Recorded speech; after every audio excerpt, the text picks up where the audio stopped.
The roar of engines shattered the calm of Hemlock Lane. Patrol cars screeched to a stop before the Vance home, red and blue lights flashing across the brick facade.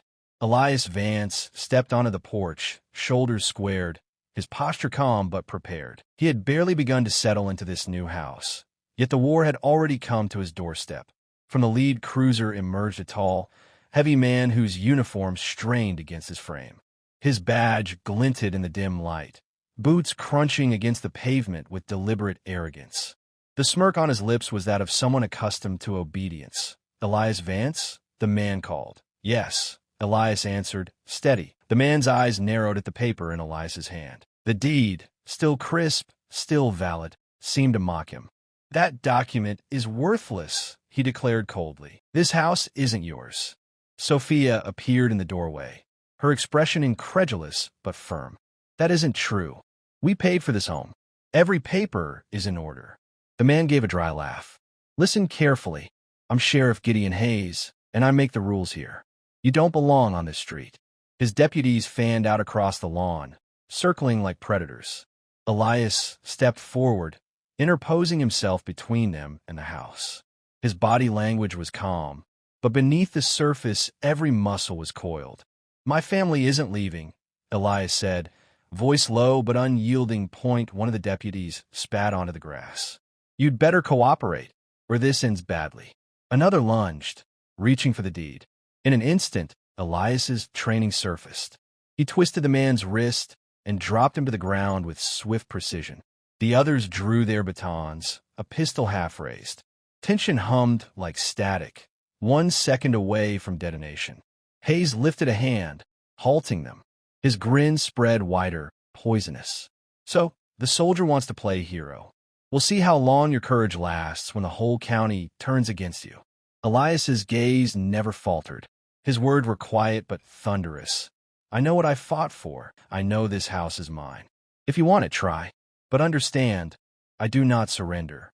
Hayes studied him for a long moment, then chuckled, a sound colder than the night air. "This is only the beginning, Vance." The cruisers withdrew, leaving silence thick with menace. Elias stood unmoving on the porch, his jaw set. The battle line had been drawn. Hayes made good on his threat. Within days, Elias faced a summons, assaulting an officer. The charge was absurd, but the paper bore the county seal. Elias recognized the weapon for what it was: systemic power, sharpened against him. News outlets wasted no time. Headlines painted him violent, unstable, a danger to the community. Blurry footage, captured from police body cameras, conveniently excluded the start of the confrontation. His name became synonymous with crime in a town that had not yet learned his face. Sophia struggled to shield their daughter from storm, but the damage seeped into every corner of their lives. At school, children whispered. At work, Sophia was called into the office, dismissed with shallow apologies. Neighbors who once nodded from across the street now turned away as if their silence might erase the family's presence that BY evening. Elias returned to find spray paint across the fence, words heavy with hate. He stared at them without flinching, but inside fire burned. The true pain came not from insults, but from watching his family shrink beneath the weight of fear. When hope seemed faint, a call arrived.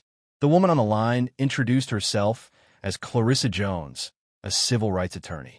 Her tone was steady, practiced. "I've heard about Hayes. You're not the first family he's tried to drive out. We need to meet." In her modest office downtown, Clarissa laid out files that smelled of dust and history. Old deeds, black and white photos, records of black families once standing proudly before homes much like his. "These people were forced out," Clarissa explained. "Fires, threats, false charges, it was all orchestrated.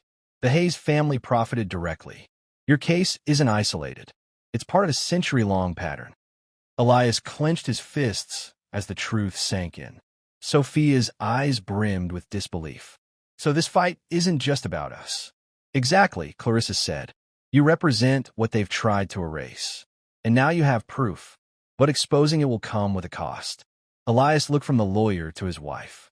The weight of history pressed against him, yet crystallized his resolve. "I've been at war before. I know how to endure. And I'm not backing down." Retaliation followed. Patrol cars crawled past their home nightly, headlights off, lingering long enough to remind them of surveillance. Windows rattled at unexpected knocks. Fines arrived in the mail, fabricated and relentless. Noise violations, reckless driving, disorderly conduct. Each bore the signature of Hayes's MEN.8T school. Cruelty sharpened. Their daughters' belongings were tossed aside, teachers too hesitant to intervene. At home, Sophia lost another job, her employer mumbling about avoiding trouble. Then came the night of fire. Glass shattered against the fence, flames licking up from Molotovs.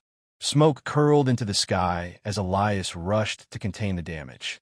Behind him, Sophia clutched their trembling child, whispering comfort she did not feel. Her voice broke with desperation. "This has to stop." Elias stood at the scorched fence, fists tightening. The war had escalated, but so had his resolve. He had faced enemies across oceans. Now the battlefield was his own street. Hemlock Lane would not see him surrender. The gunfire shattered the night. Sophia shielded Maya as bullets tore through the walls. Elias moved like a shadow, every strike precise, every cry muffled. When the last attacker tried to flee, Elias hurled him onto the lawn and froze. Beneath the man's dark clothes was a county police vest. Sophia emerged, clutching Maya. "Elias, who were they?" He ripped the vest away, his voice iron. "Not robbers. This was an operation. They wanted us dead." That night Elias filmed everything. The bodies, the weapons, the vest. If the system wanted war, it wouldn't be in silence. With Clarissa's help, the footage spread. Masked men, gun casings, corruption exposed. Whispers turned into outrage. Residents, once silent, began to share hidden documents, old clippings of the 1923 attack. A community buried in fear started to awaken. Protests erupted outside the station. "The truth won't burn," read the signs. Families and elders marched together. Elias watched the swelling crowds. "This isn't just our fight anymore." Sophia squeezed his hand. "But it began with us. We'll finish it."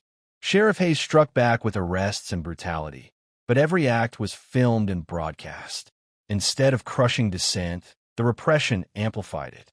Even Maya, once trembling, now looked at the marches with pride.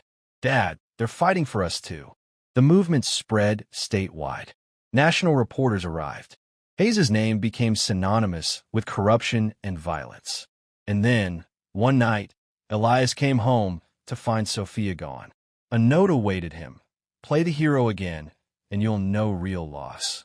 Clarissa traced her location to an abandoned warehouse, long rumored to be a rogue police site. In the cover of a thunderstorm, Elias infiltrated it. Inside, he found Sophia bruised but unbroken, guarded by 2 loyal deputies. Clarissa had prepared a hidden live stream. The rescue became living evidence. The fight was swift and brutal. Elias subdued the deputies, pulled Sophia close, and stared into the hidden camera. "This is what corruption looks like. This is what they do to silence us." The broadcast went national. Public fury erupted.